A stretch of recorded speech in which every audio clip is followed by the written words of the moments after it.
Hi, and welcome to another episode of Sailing Iluka, where we're sailing our 46-foot Ketch from Adelaide all up to Darwin via the east coast. Last episode we're in Port Stephens. This episode we're making our way up to the Clarence River, crossing the bar, and staying actually at the town site of Iluka, which is quite a bit of fun. Hope you enjoy it.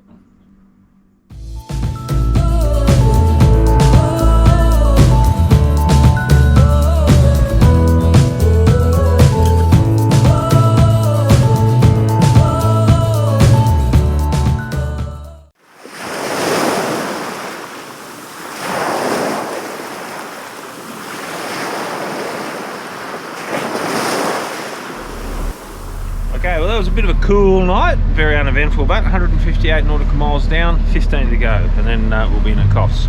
We showed you a sunset. This is what happens when you drive all night. You see one of these things on the other side. So a pretty uneventful night really. Put the sails up and down about 6-7 times, trying to get a little bit more movement. We did encounter a section that we've heard about down here anyway, 3 knots of current. So we were motor, so it slowed us right down, but anyway, got through that. And yeah, Coffs Harbour, here we come. Okay. Welcome to Coffs Harbour.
Checked in the Marina, it's not too bad. Let's go and have a look at the amenities. It's cheap here, $65 a night. It's bloody cheap.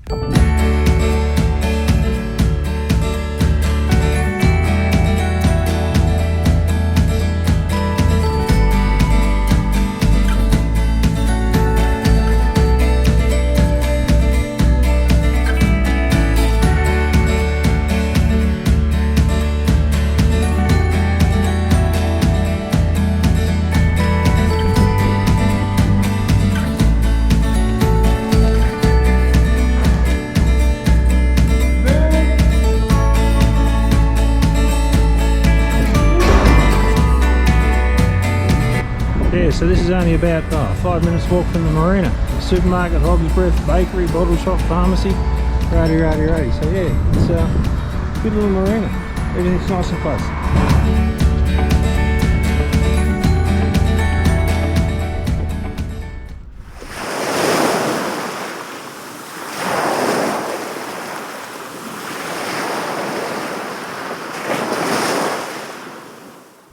We're just leaving the marina here at Coffs Harbour. I tell you, this is one of the places, we're only here for one night, but I'd really like to come back here and spend a bit more time here. It's just a really nice place, got a really nice feel to it.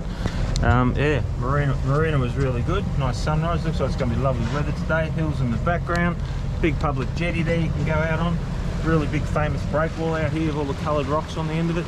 Yeah, whales out the front, big ocean, apparently good fishing. We had a very good meal at a restaurant last night, didn't we? Yeah, it's lovely, so yeah, no. Latitude 30, so no, it was nice. So yeah, off we go to the Clarence River to go to our namesake, Iluka. Chris Hemingworth apparently has just bought the pub. Bugger. Oh, I'll go and say hello to Big CH and see how we're going. Might get an autograph. I don't mind signing an autograph for him. Yeah. Let's go.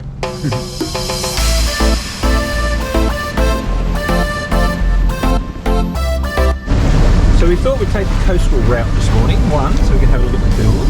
We love the hills because the hills are alive. We haven't seen a lot of the hills because we normally sit 5 miles offshore. So yeah, today we're going to sneak in here. Got a little bit of wind, 15 knots, a bit on the nose, but that's okay. We're going to spin in a minute. We're just going between a couple of islands. Yeah, nice little island over here. And the whole purpose of staying this close is to perhaps see those big elusive whales and perhaps catch a reef fish as we swing over here. Just got a couple of dropping boards. So we only want one. Caught a tuna the other day. We've got that in the fridge. Yeah, one little reef fish would be quite nice. So we've got a couple of yachts out there on the other side. They're all going wide, we're in here. But anyway, we will definitely change course in a minute. We'll get a little bit better wind. It's 60 degrees off us at the moment. We like it a little bit stronger than that. But yeah, it is 15 knots, which is very nice. So we could be in for a lovely day's sail. Unfortunately, it's not going to be around behind us enough to fly the new MPS. Unless we get a southerly change, then she'll be going up, and that'll be very exciting. But anyway, off we go, Clarence River. Here we come. So there's no real need to be worried about the swell today. Look at it, it's just absolutely dead flat, beautiful. It's exactly like they predicted. So we've done really good from here. So the boat Vanguard police vessel's just passed us at 20-something knots. So yeah, they're up in front of us. So where we're sitting at the moment, we've got about 25 nautical miles to go. But we were sailing and just on 5 knots. It's only blowing just on 12 knots of wind. We wouldn't get to the bar on time, so we fired up and we're just idling 1,000 revs. So and that's kicked us along to 6.5 knots, which means that we'll get there right on 4 o'clock, which is just right on high tide. Perfect times to get there just after high tide when the water starts running back in again. Yeah, we'll just see how we go. But yeah, look, just beautiful out here at the moment. Like Andrew said, very Queenslandy feel to it. So thank God we're starting to get near the warm. Woohoo! All right, but look at that. Can't get better than that. All right. Okay, there's Yamba, and this is the Iluka bar. Here we go. Woohoo! So we're just about to do the bar crossing here now. No matter how smooth everything is, you still want to start to take them a little bit serious. So we've already rang Marine Rescue. I don't know if they've sent that little boat out. That's their rescue boat, just to make sure that we're going to do the right thing. But look at this. So this is one of the smoothest crossings we'll ever get, I reckon. So very happy with this. Really slight swell up behind us, but nothing at all to worry about whatsoever. We'll just have a look behind. Following sea. Woohoo! No, it's good. We jagged it.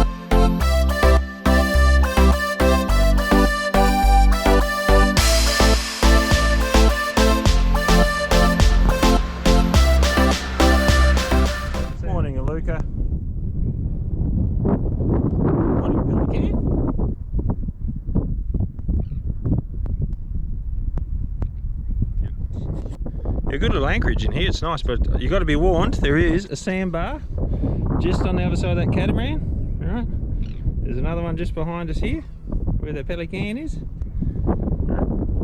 and then it sort of drips out. Have a look at your navionics charts, but I tell you, the bottom is really good holding. It is just black mud down here.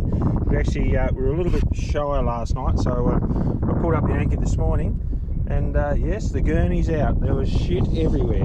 Real black mud in here, very gooey. So just be wary when you pull up if you're anchored in here. You definitely need the deck wash going.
Now we are on the sailing vessel Elusive, and I'll just introduce a couple of friends of ours. Hi, Sam Gaylard. And Julie. And they're the proud owners of this boat. Now, just tell us a little bit about her. Give us some dimensions and stuff on her. She was built in Tasmania in 1996, launched 1997. She's a 47-foot pilot house designed by David Lyons. It's a one-off design. Built by John Smith? Yeah, built by John Smith in Tasmania, Launceston. We're their third owners. It's raced and cruised extensively through the East Coast and then through the Pacific as well. It's done a couple of Sydney Hobarts and some lots of Launceston Hobarts. We've had it a bit over 2 years. We bought it March 2 years ago. Yeah. And sailed it back to Adelaide. Previously we had a Jeanneau Sunfast 37. We've cruised around South Australia, Port Lincoln, Banks, Kangaroo Island, and Gulf, St Vincent, Spencer Gulf extensively. So this is where we've been living for the last 15 months or so, saving up money to do this big trip. Okay, so we've met you over here on the East Coast now, because your mate's out of Adelaide. We know one another from down there, and all of our Adelaide friends will know that as well. So just tell us about this trip here, Sam. You've been getting ready for this one for a little while. And what's the intentions? What's the plan? We just found that we were just working our bums off too much. We weren't seeing the kids enough, so we just thought, let's have a mid-career break and get away, use the boat while we're still capable, and the kids are not too old that they don't want to be around us, too young that they won't enjoy it or experience it. So this was our sweet spot. So we're currently in Iluka, and With we Iluka? left. Yeah, we left Anzac Day, and we've been cruising around the bottom, dodging the weathers, and just working our way up to warmer weathers. So we've got the two boys on board now. Jules, you are the school teacher of the month. So Yeah. how's that going out with the teaching on the boat and all that sort of stuff? That's not too bad. I'm Mrs. Mum, actually. So, they're doing well. We're just following the Australian curriculum websites, and they tend to smash out their schoolwork before lunch, and then we motivate them with the reward of either a hike or a surf, Or a fish. snorkel, or a fish. Yeah, So who's the best fisherman? Mum. Oh, yes, of course. Yeah, no worries. Should we go and ask the boys? Yeah. We'll just go and ask the boys. Yeah. Okay, no worries at all. Yeah. So, look, this is obviously a bit different. Cruising with a couple of kids on board, that's got its own challenges in itself. How are you finding, but you were sort of pseudoing for a while in there at Adelaide because you had the house as well. How are you finding living on board the boat and moving with the boys? It's been fine, actually, because we were living on board for over 12 months, the space we're used to. So the adapting to the space hasn't been any problem. What would you say would be the biggest challenge with the two boys? Motivating them. Yeah. Yeah. It's very easy for them to kind of go into a gaming mode and device mode and kind of not come out. So trying to get them outside, trying to get them to actually enjoy the experience, what we're doing. It's been hard without the hot weather too. So, Yeah. they're in Apollo Bay, they surfed every day, but it was freezing cold. So it'll be, easier to entice them with a surfer and a snorkel. Saying as soon as you've done your schoolwork, you can head off. Yeah, and that's where the Goldies we're keen on that we've got very ready access to get to surf and some warmer waters. So that's kind of looking forward to being able to motivate them with some dangling carrots in front of them. So looking back at it now, what do you reckon the minimum time is for that you got to sort of adjust to the boat? Like if someone was going to move onto a boat before they headed off, what do you reckon a good minimum time would be to just get on the boat and get the systems? I'd probably say that you'd want to do at least 3 months In the marina? in the marina, and then at the same time having cruised your boat extensively. Like there's very different systems work differently when you're plugged into shore power and when you're away from shore power. So using the boat and getting out and doing it. So I suppose that's my next big question. Now there's so many boats that we see in the marina that people just aren't using. So what's your little message to those people about being able to get the boat and go out and do it? Look, I think that it's a slow progression, and if you've just bought a boat or someone's just bought a boat, don't think that sailing is this big, massive challenge. It's as hard as you make it. Go down to the boat in the marina, stay on the boat on a Friday night, sleep on the boat, and then just kind of start that way. We did that for quite a while when we were still in the house. We'd go down to the boat, we'd just stay on the boat for the weekend in the marina, not actually move. And then if you're inexperienced, that is a good way for you to meet people within the marina, and then you start sharing information, you start talking about where you're going, and then you start going cruising together. So that always makes it a lot less intimidating and allows you to actually use the boat, understand all the systems, and then learn from the people that have been there forever. So this is our last night in Iluka, and the good old sunset's turning it on for us. Red sky at night. Sailor's delight.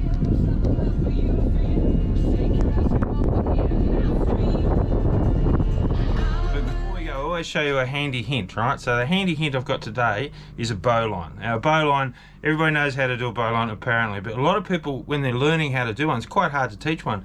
I was teaching my brother how to do this. He's left-handed, and the biggest problem that people have when they're doing the bowline is when they first start. Bowline, it's a great knot. You've really got to know what you're doing. So what you do, I've just got one here. So all you do with the bowline, right, is it's how you're going to start it. But people always have trouble starting it. So what I say, right, start the car. Right, so when you put your hand in, you start the car. As soon as you started the car, it's a piece of cake. You've got the loop the right way. So then it's up the hole, right? The rabbit goes up the hole, around the tree, back down the hole, and then he's done. That's it. So if you're trying to teach somebody how to do the bowline and they're having trouble with the starting of it, get them to start the car. Grab the rope, start the car. It's that easy. Enjoy. Next week, we're off to Surfers, Byron Bay, then up into Queensland. We'll see you then. Stay safe.